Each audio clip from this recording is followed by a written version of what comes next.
Imagine waking up one morning and not knowing who you are, not because of an accident, not because of illness, but because your own government decided, in a classified meeting behind locked doors with no public oversight and no legal accountability, that your mind was a resource to be exploited, that your memories, your personality, your sense of self were simply obstacles standing in the way of a national security objective. This is not a hypothetical. This is not speculation. This happened. It was documented. It was confirmed under oath before the United States Senate, and the men who orchestrated it lived out their lives in comfort, decorated and celebrated, while their victims spent decades trying to understand why their minds had shattered. What you are about to hear is drawn entirely from declassified government documents, congressional testimony, and forensic evidence. No theories, no guesswork, just the facts. And the facts are worse than anything you could invent. This is the story of Project MKUltra, the most sinister government program in American history, and the man who built it.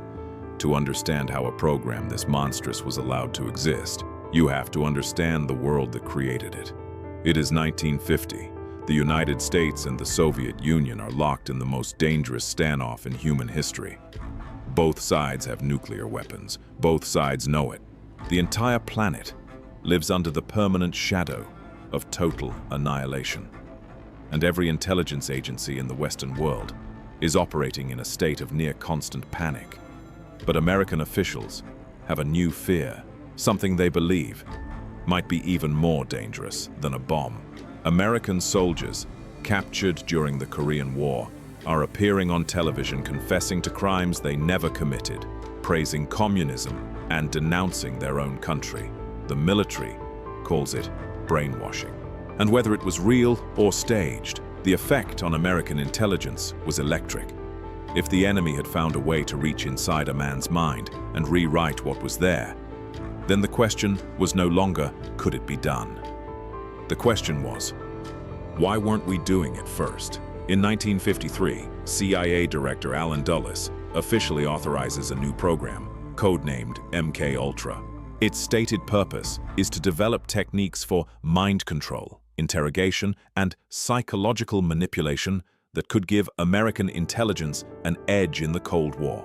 And he hands the program to one man, a man who will spend the next 20 years doing things that no government should ever authorize and no scientist should ever agree to do.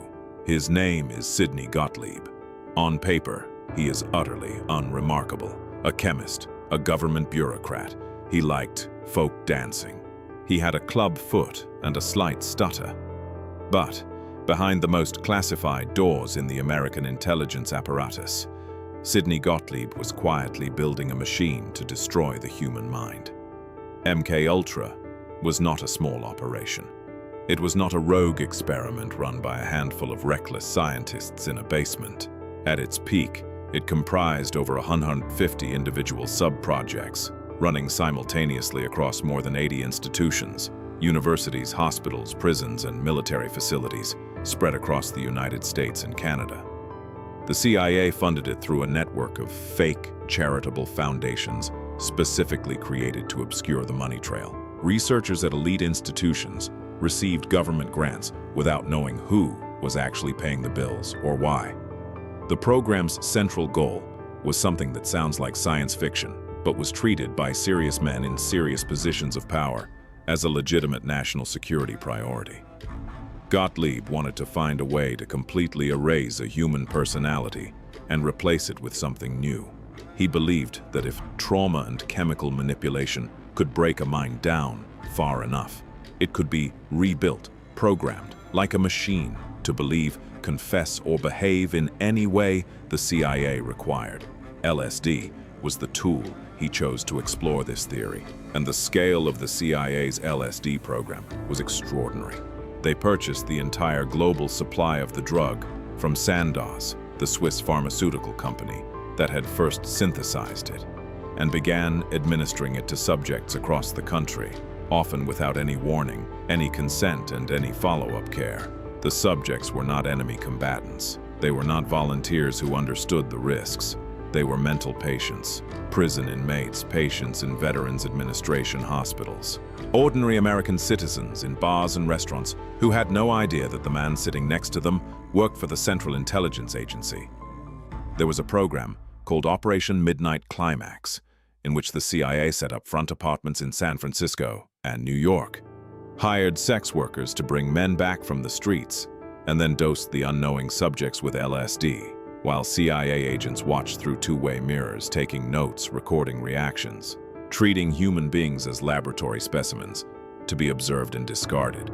But even that was not the most extreme corner of MKUltra. In Montreal, Canada, a psychiatrist named Dr. Ewan Cameron, who had served as president of the American Psychiatric Association and was considered one of the most respected figures in his field, was conducting experiments so radical that they drew the direct interest and funding of the CIA. Cameron believed, with genuine conviction, that mental illness could be cured by erasing a patient's existing personality entirely and building a new one from scratch. He called the technique psychic driving. His patients, many of whom had come to him with relatively minor conditions like depression or anxiety, would be put into drug-induced sleep for days or weeks at a time. While unconscious, a looped recording would play through speakers or through headphones directly against their ears, repeating the same messages hundreds of thousands of times.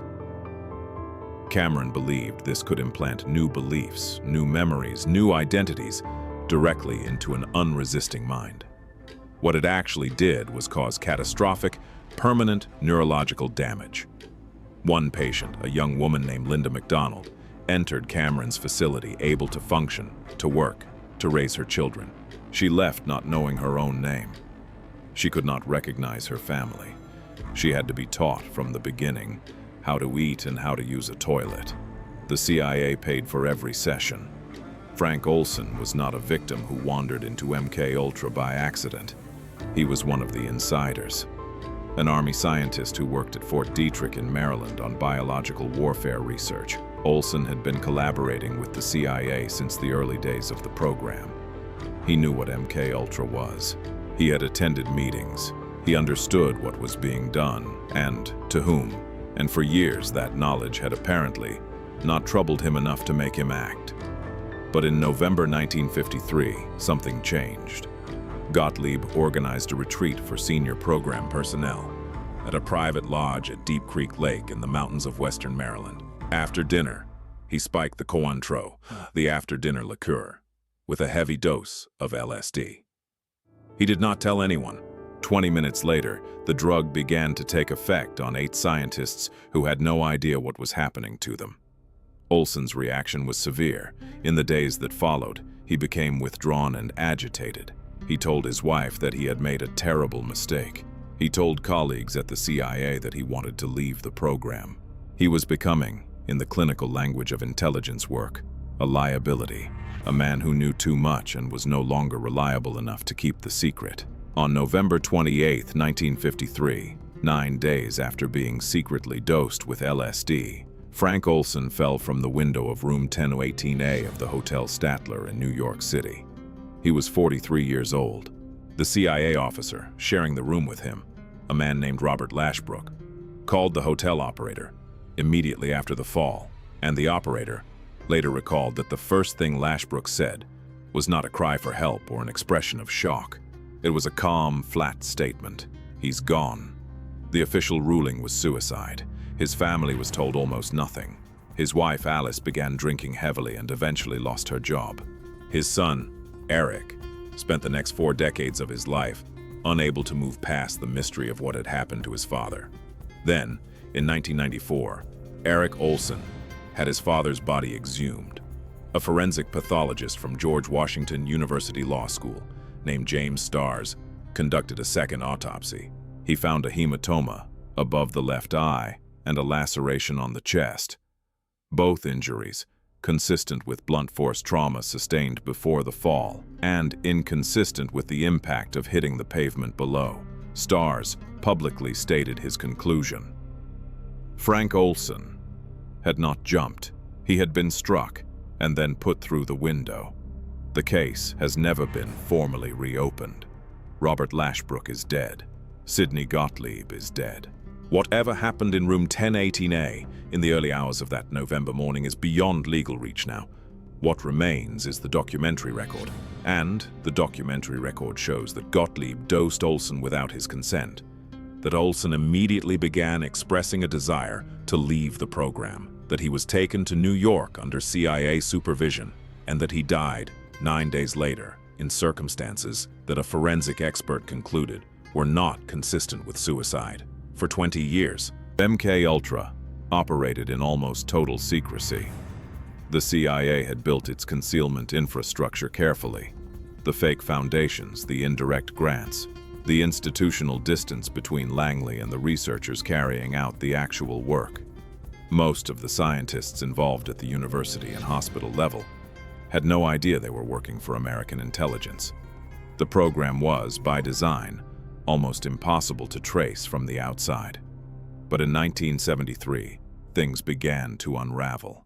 Congressional investigators were starting to ask questions about CIA activities, both foreign and domestic, and Gottlieb understood that scrutiny was coming. He made a decision that speaks more than almost anything else in this story to the consciousness of guilt at the heart of MKUltra. He ordered the destruction of every program file.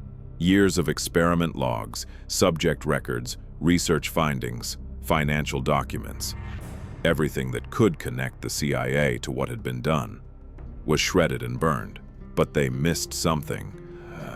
In 1977, a CIA inspector conducting a routine review discovered approximately 20,000 documents related to MKUltra that had been misfiled in a financial record storage facility and overlooked during the purge. They had survived by accident, because the men ordering the destruction had been in too much of a hurry to be thorough. When those documents were turned over to the Senate, the Church Committee began a series of hearings that would force, for the first time, a public accounting of what had been done. Senator Ted Kennedy stood on the Senate floor and stated for the record that the CIA's own deputy director had confirmed that over 30 universities and institutions had participated in the program, that American citizens had been dosed with LSD at all levels of society without their knowledge or consent, and that the agency had spent decades conducting what amounted to a secret war against the minds of its own population. No one went to prison. That is the sentence that needs to sit with you for a moment before this story concludes. 20 years of experiments, thousands of victims, a scientist dead under circumstances a forensic expert called murder, and no one went to prison. Sidney Gottlieb testified before the Senate in 1977 and stated repeatedly that he could not recall the details of what had occurred. CIA Director Richard Helms, the man who had personally ordered the destruction of the program's records, was convicted in a separate matter of lying to Congress. He received 2 years of probation and a $2,000 fine. He was not imprisoned. He was not stripped of his security clearance. He went on to write a memoir. The Olson family received a settlement of $750,000 and personal apologies from President Gerald Ford and CIA Director William Colby in the Oval Office.